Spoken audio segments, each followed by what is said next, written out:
It's not me trying to be cool.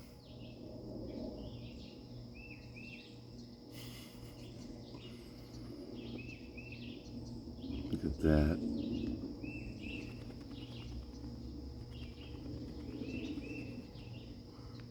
Big old bird. I didn't put her there. She was up on that thing, as I normally do. I try to do this every afternoon so she gets some vitamin D on her. But as the sun sets, she'll get over on this, and then she'll figure out her way to come down here. And then she gets up on my knee. But you can tell she does it. She cuts me up pretty good. And then she goes around. And then she ends up in a place like this. And that's my scooter girl.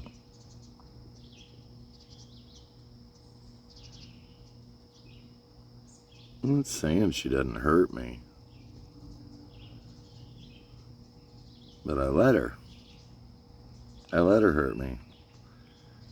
And unless she starts chewing up my stuff, I try not to hurt her back. Oh, yeah. Are you happy? Are you happy? Oh, look at that. She doesn't even do this in her cage. She is so comfortable. She puts down all her defenses and she pets herself. See, you don't see that much in nature because you always have it. Your defenses have to be up. Something bad may happen at any moment. It's kind of like the way my brother taught me. He used to be the bird manager at the zoo, Cincinnati Zoo.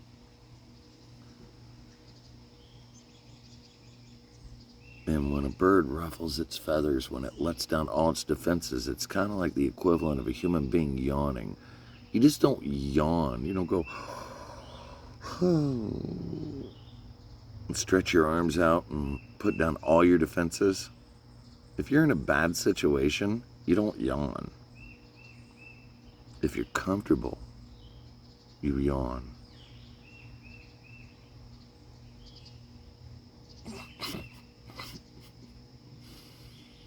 So that's what you get from the peanut gallery.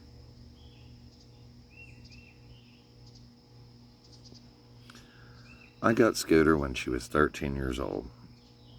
It was the family that owned her, their house caught on fire, and they let her live with some relatives, and they felt like she was being disrespected there. The first weekend I got her, I actually bought her from my ex-wife, and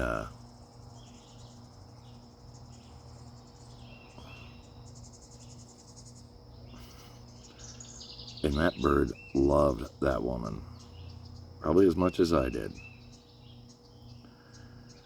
And a couple months later, she's like, she's cutting up my arms, these talons.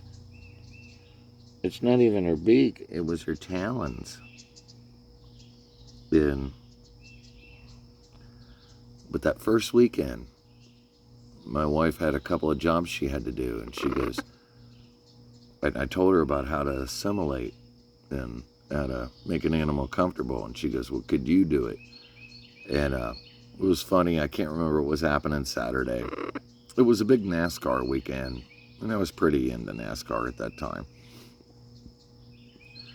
So I just sat in a computer chair right next to her cage, and I just sat next to her and watched like a stupid, NASCAR, sometimes like 3 hours. I thought, well, I'm not doing anything else. Let's sit by the bird.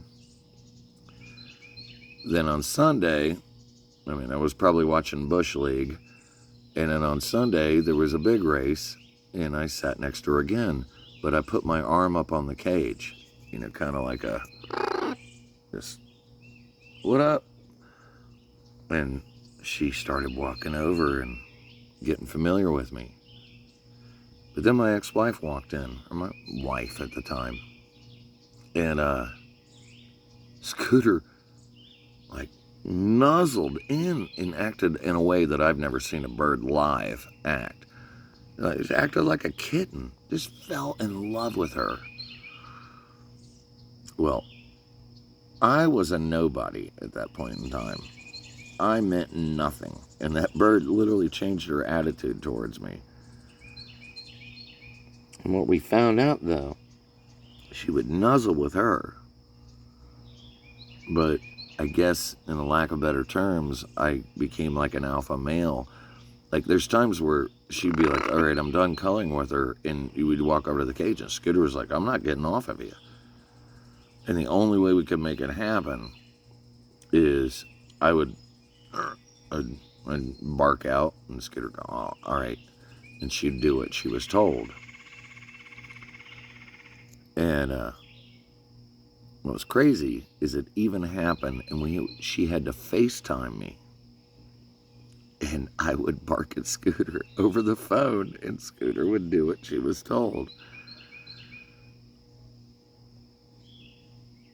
Scooter, I got her when she was right around 13, and she's about 22, 23 years old now.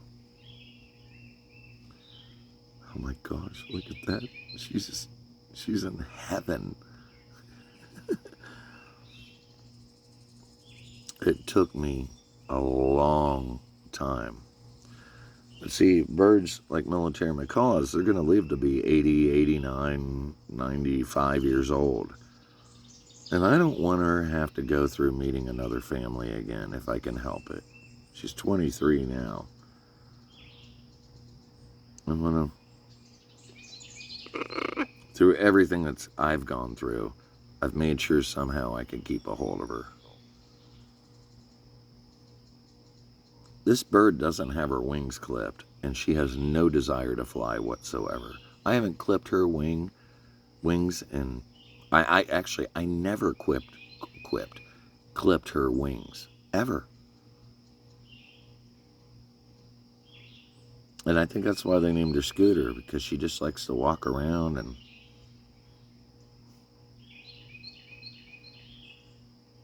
But that is not the sign of an unhappy animal. She's my girl.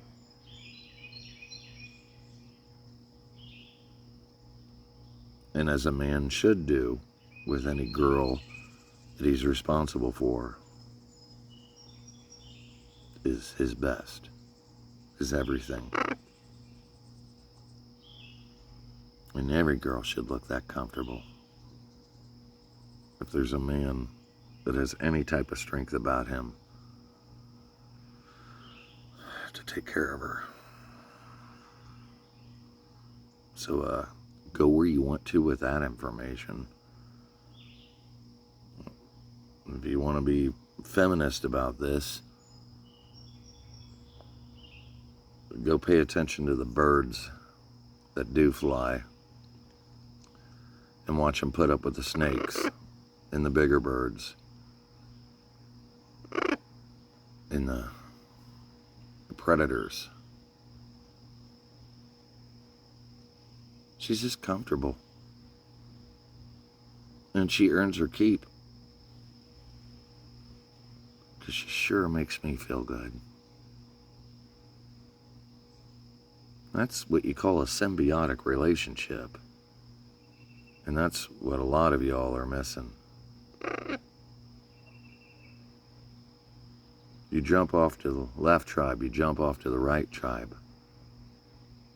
And then if you look at the entire tribe, where's your symbiotic natures about you? And what are you missing in life by not being symbiotic with everything around you? So, that's mine and Scoot's message for the day. Hope you all dig. Shaka Khan.